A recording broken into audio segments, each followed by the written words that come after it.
बिस्मिल्लाहिर्रहमानिर्रहीम अस्सलाम वालेकुम जी। वेलकम करती हूँ तुहाडा सारिਆਂ ਦਾ ਆਪਣੇ ਚੈਨਲ ਦੇ ਵਿੱਚ ਦੇਸੀ ਰੰਗ ਮੈਵਿਸ਼ ਤੇ ਸੰਗ। ਉਮੀਦ ਕਰਦੀ ਹਾਂ ਕਿ ਮੇਰੇ ਭੈਣ ਭਾਈ ਸਭ ਠੀਕ ਠਾਕ ਹੋਣਗੇ ਅੱਲਾ ਦੇ ਕਰਮ ਤੇ ਫਜ਼ਲ ਨਾਲ। ਅਲਹਮਦੁਲਿਲਾ ਮੈਂ ਵੀ ਠੀਕ ਹਾਂ ਜੀ। ਅੱਜ ਤੁਸੀਂ ਵੇਖਣਾ ਤਿਆਰ ਸ਼ਿਆਰ ਬੈਗ ਸ਼ੈਗ ਪਾ ਕੇ ਹੁਣ ਜਾਂਦੇ ਹਾਂ ਦਰਵਾਜ਼ਾ ਖੜਕਾਉਂਦੇ ਹਾਂ ਅੱਗੋਂ ਕੋਈ ਨਿਕਲਦਾ ਵੀ ਆ ਕਿ ਨਹੀਂ।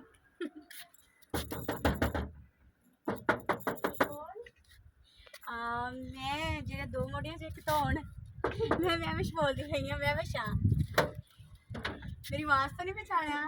अस्सलाम वालेकुम, किदा ठीक हो? अल्हम्दुलिल्लाह जी ठीक ठाक। ਤੁਸੀਂ ਸੁਣਾਓ? अस्सलाम वालेकुम जी, किदा ਵਧੀਆ ਹੋ ਤੁਸੀਂ ਸਾਰੇ? हाँ जी आजो जी आजो, बाहर धुप बहुत है, पिघल जाएंगे। ਅਸੀਂ ਆ ਗਏ ਹਾਂ ਹੁਣ ਬੈਠ ਕੇ ਪਤਾ नहीं मैंने कमरे च बहा के आप कितने चली गई हैं? कितने रह गए हो? आ जाओ। नहीं नहीं, मैं किसी भी नहीं गई, गायब हो गई ना। मैं कहा इतनी गर्मी चाहिए, पानी शानी पिलावा थानू है। चलो जी, ठीक हो गया। बहुत ही गर्मी है बाहर। और सुनाओ कितना तबीयत से? अल्हम्दुलिल्लाह ठीक ठाक। सही। हाँ जी जी, ਅਸੀਂ ਆਏ ਹੋਏ ਹਾਂ ਅੱਜ ਸੁਮੇਰਾ ਚੌਧਰੀ ਕੋਲੋਂ। ਤੁਹਾਨੂੰ ਦੱਸਿਆ ਸੀ ਜਿੱਦਾਂ ਮੈਂ ਤੇ ਜੀ ਬਹੁਤ ਹੀ ਵਧੀਆ ਵਧੀਆ ਵਲੌਗ ਸ਼ੂਟ ਕਰਾਂਗੇ ਤੇ ਗੱਪਾਂ ਸ਼ੱਪਾਂ ਲਾਵਾਂਗੇ, ਤੁਹਾਨੂੰ ਦੱਸਾਂਗੇ। ਤੇ ਜੀ ਹੁਣ ਕੋਲਡ ਡਰਿੰਕ ਆਈ ਆ, ਥੋੜਾ ਪੀਪੂ ਲਈਏ, ਗਰਮੀ ਬਹੁਤ ਇੰਨੀ ਦੂਰੋਂ ਆਏ ਆ, ਸਾਹ ਚੜਿਆ। ਬਾਅਦ ਤੁਹਾਡੇ ਨਾਲ ਮਿਲਦੇ ਹਾਂ।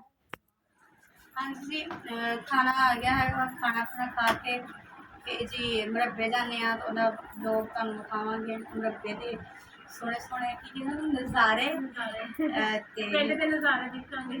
हाँ जी, ते नाल जुड़े रहना, वीडियो स्किप नहीं करनी हैगी ते तुहानू फिर मिलदे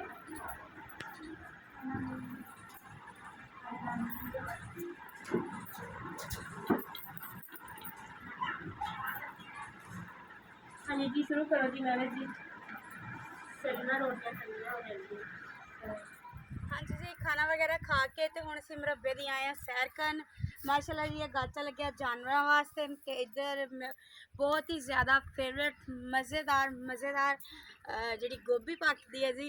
बहुत शौक ना खाने जी। वो गोभी लगी, इधर भी गोभी, इधर भी दूर जड़ियाँ वा वो साडी लेडी फिंगर भिंडियां लगियां हुई जिन्हों ना हर कोई बंदा ना शौकीन होंदा ते बड़े ही शौक नाल खांदा है। नाल जी ट्यूबल हैगा वा। माशाल्लाह जी बहुत अच्छा लग्या इन्हां नाल मिल के, इन्हां नाल मुलाकात करके ते इन्होंने बहुत ज़्यादा खिदमत की। शुक्रिया मेरा थैंक यू हो गया जी। ते बहुत ही वधिया जी। भिंडियां जड़ियां हुण सीजन खत्म होण डया वा ते गोभी जड़ी हुण लगन डई आ। हाँ ये सीजन की गोभी है। हाँ जी, ये फूल विच बनिया कि नहीं? नहीं अभी नहीं बने, हम छोटे हैं, बिल्कुल छोटे छोटे खाली लगे ही नहीं, खाली पत्ते हैं। अच्छा, हजे हजे सिर्फ पत्ते है जी। इधर इस साइड ते ट्यूबवेल है केरा नहीं चल रहा फिर, जेड़ा इस टाइम नहीं चलन डया। ट्रैक्टर से चलेगा। हाँ जी बिल्कुल।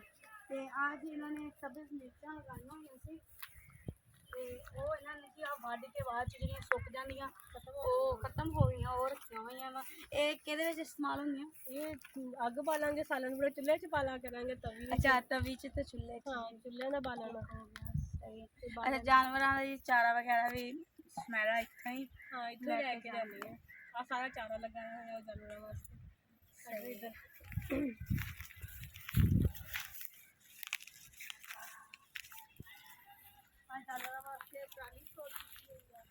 जानवर पराली कितना मतलब पट्टियां च कुतर के पावांगे ना, सुक्के दे तौर ते हरे पट्ठे है ना, तूरी नहीं पाते? तूड़ी भी हैगी लेकिन ये भी इस्तेमाल होंगे ना, वेस्ट नहीं जाणगे।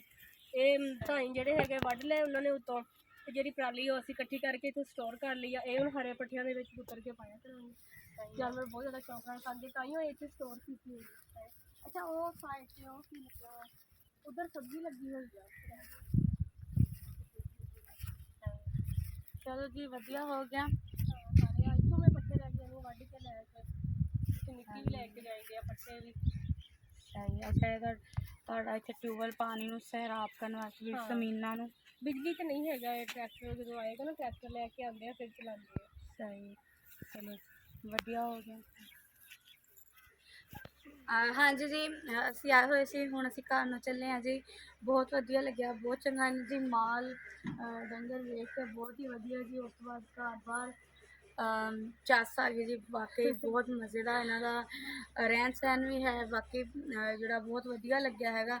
ਤੇ ਤੁਸੀਂ ਦੱਸੋ ਤੁਹਾਨੂੰ ਮੈਨੂੰ ਮਿਲ ਕੇ ਕਿੰਨਾ ਕੁ ਵਧੀਆ ਬਹੁਤ ਲੱਗਿਆ? ਵਧੀਆ ਲੱਗਿਆ ਜੀ, ਬਹੁਤ ਚੰਗੇ ਜੀ, ਬਹੁਤ ਨਾਈਸ ਜੇ ਬੰਦੇ ਆ। ਸਾਰਾ ਦਿਨ ਗੁਜ਼ਾਰਿਆ, ਪਤਾ ਹੀ ਨਹੀਂ ਚੱਲਿਆ, ਵਕਤ ਗੁਜ਼ਰ ਗਿਆ, ਸ਼ਾਮ ਪੈਣ ਵਾਲੀ ਆ। ਤੇ ਹੁਣ ਮੈਵਿਸ਼ ਨੇ ਕਿਹਾ ਕਿ ਅਸੀਂ ਘਰ ਜਾਣਾ, ਮੈਂ ਤਾਂ ਕਿਹਾ ਸੀ ਰਹਿ ਜਾਓ ਅੱਜ ਇੱਥੇ। ਨਹੀਂ ਫਿਰ ਘਰ ਘਰ ਆਏ ਨੇ ਘਰ ਹੀ ਜਾਣਾ, ਲਾਈਟ ਹੋਣ ਡਈ ਹੈ ਜੀ। ਤੇ ਤਾਂ ਫਿਰ ਉਹ ਜੀ ਅਸਰ ਦੀ ਅਜ਼ਾਨ ਹੋ ਗਈ ਆ ਤੇ ਹੁਣ ਚੱਲੇ ਆ ਜੀ। ਤੇ ਚਲੋ ਜੀ, ਰੱਬ ਰਾਖਾ।